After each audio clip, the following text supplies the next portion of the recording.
दोस्तों, आज हम एक नए सामाजिक मुद्दे के साथ आपसे रूबरू हो रहे हैं। प्रीति के साथ दिल के बात चैनल पर आप सभी का तहे दिल से स्वागत है और प्रीति का प्यार भरा नमस्कार। दोस्तों, चर्चा करने से पहले हम आपको चंद पंक्ति पढ़कर सुनाते हैं।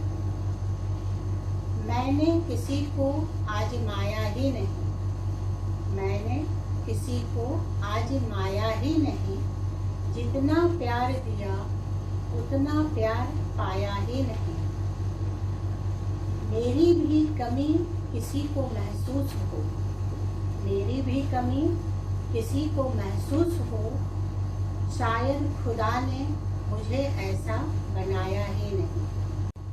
तो दोस्तों, इन चंद पंक्तियों को सुनने के बाद आप समझ ही गए होंगे कि आज हम किस मुद्दे पर चर्चा करेंगे।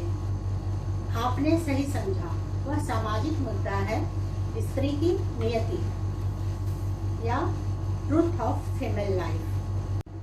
दोस्तों, यूं तो हर समाज स्त्री पुरुष के साथ ही बनता है और सच तो यही है कि सृष्टि का निर्माण भी स्त्री पुरुष की संरचना से ही होता है। प्रकृति ने स्त्री को संवेदनशील, स्थिर, ममतामयी और सृजन करने के लिए बनाया, तो वहीं पुरुष को शक्तिशाली, प्रखर और क्रियात्मकता से परिपूर्ण किया। इन्हीं गुणों के संतुलन के साथ होने से एक अच्छे समाज और परिवार का निर्माण होता है।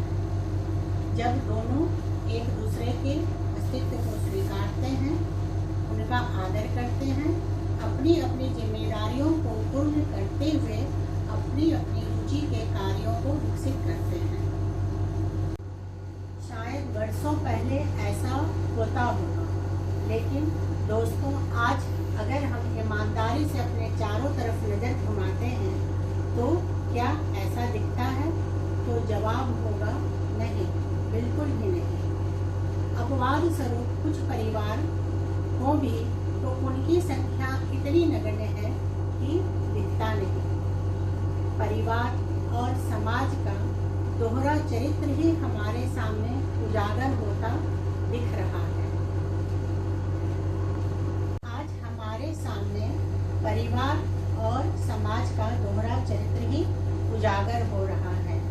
परिवार और समाज के सारे नियम पुरुषों की सुविधाओं के हिसाब से समाज के ठेकेदारों ने गढ़ लिया।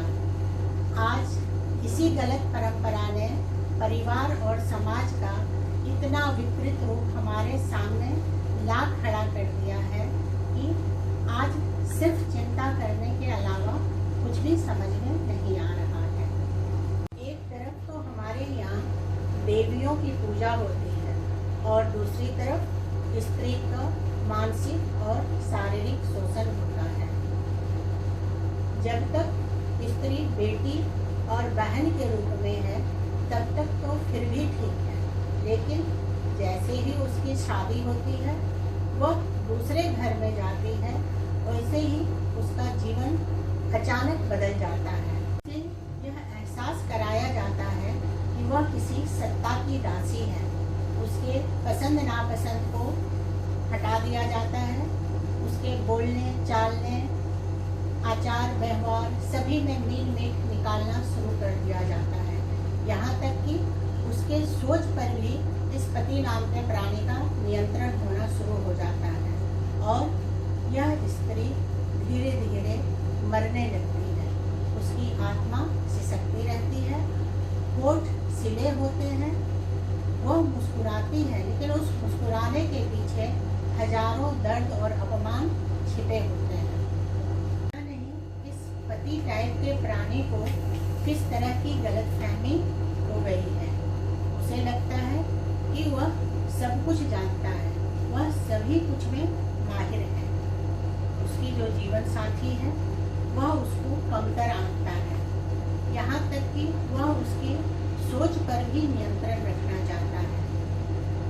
इसी क्रम में अगर कोई स्त्री अपना विचार व्यक्त करती है तो ये पति उसका अपमान शुरू कर देते हैं।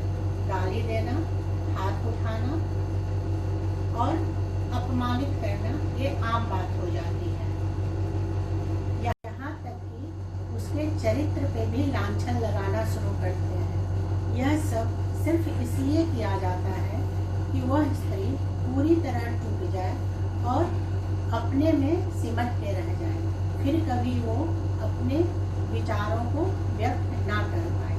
दोस्तों, स्त्रियों के साथ परिवार में जब तक ऐसा दुर्व्यवहार होता रहेगा तो कभी भी एक सभ्य समाज और परिवार की कल्पना नहीं की जा सकती है।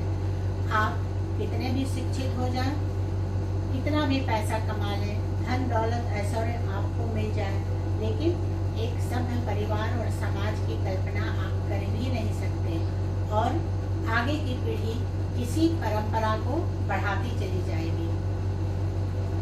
एक तरफ तो हम कहते हैं कि हम नारी की पूजा करते हैं, यानी उन्हें देवी स्वरूप मानते हैं, और दूसरी तरफ उनके साथ शारीरिक, मानसिक और भावनात्मक दुर्व्यवहार किया जाता है, उनका शोषण होता रहता है। दोस्तों, शांत चित्त से सोचिएगा जरूर कि वर्षों से ऐसा क्यों होता आ रहा है। शारीरिक चरित्र की परीक्षा सीता को ही क्यों देनी पड़ती है। महाभारत युद्ध की जिम्मेदारी भी द्रौपदी के मत्थे मर दिया जाता है, सिर्फ एक मजाक के कारण, लेकिन वह तो सत्ता और लालच की पराकाष्ठा का युद्ध था। इसी तरह पति के मृत्यु पर सती स्त्री भी क्यों, पत्नी के मरने पर पुरुष क्यों नहीं। यह खेल आज भी जारी है। वासना की तीव्रता परिवारों और समाज में इतनी बढ़ गई है कि उन्हें फेस करना मुश्किल हो रहा है। वासना की हैवानियत का ये हाल है कि 2 साल की बच्चियों को भी नहीं छोड़ा जा रहा है। लोग योजना बनाकर समूह में बलात्कार को अंजाम देते हैं, प्रेम के जाल में फंसाकर उसका शोषण करते हैं। फिर भी ऐसे लोग परिवार और समाज में सर उठाकर चलते हैं। उन्हें किसी के भावना से कोई मतलब नहीं है। ऐसे लोगों का यह परिवार और समाज बायकाट नहीं करता। यही कभी कभी कुछ धर्म के ठेकेदारों द्वारा यह भी सुनने को आ जाता है कि नारी नरक का द्वार है। ये कैसे भाई? अभी तो नारी को देवी और जननी कहा जाता है, और जिस नारी ने आपको जन्म दिया उसके बारे में आपका क्या ख्याल है? वह तो आपकी माँ है, अब आप क्या बोलेंगे? ऐसी धारणा फैलाने वाले धर्म के ठेकेदारों से हमारा सवाल है कि भाई ये कैसी भक्ति और कैसी पूजा, जहाँ नारी को देखते ही आपकी भावनाएं धड़कने लगती है, उनके नाम मात्र से आप डगमगा जाते हैं, तो आप खुद को परिवर्तित करें, नारी पे सवाल ना उठाएं। एक और बिंदु जो अब तो कोई विषय ही नहीं रहा, वह है जब भी पुरुष शक्ति आपस में मतभेद होने पर, लड़ाई झगड़े पर उतर आते हैं, तो माँ बहन के नाम का घंटों कसीदा पढ़ते हैं। हमारे शब्दों में वह एक दूसरे को माँ बहन की गाली देते हैं। अब तो स्थिति ऐसी हो गई है कि कॉन्वेंट में पढ़ने वाले बच्चे भी माँ बहन की गाली बहुत गर्व से देते हैं। और स्थिति यह भी खतरनाक है कि महिलाएं पुरुषों के समानांतर होने के लिए इन गालियों का प्रयोग करती हैं, शराब धूम्रपान के दलदल में फंसती जा रही हैं। यह तो किसी के लिए भी सही नहीं है। हमारा अनुरोध है इन पुरुष शक्ति से या गाली देने वाले महिला पुरुष से कि भाई अब माँ बहन की गाली देना छोड़ो, भाई और बाप के गाली का आविष्कार करो और एक दूसरे पे कसीदा पढ़ते हुए आनंद लो। यह गाली एक सभ्य समाज के लिए बहुत ही शर्मिंदगी का विषय है। वहीं अब हमारा पुरुष शक्ति से अनुरोध है कि आपको प्रकृति ने शारीरिक और मानसिक शक्ति का अपूर्व भंडार दिया है। तो दोस्तों, आप स्त्री शक्ति का साथ दें, आप उनके पर ना काटें, उन्हें एक नई उड़ान दें जहां वो उड़ सके सरलता और सहजता के साथ, अपने विचारों को मूर्त रूप दे सके और अपने दिल दिमाग का इस्तेमाल करते हुए वो आपके साथ कदम से कदम मिलाकर चल सके। कहने से कुछ भी नहीं बचेगा।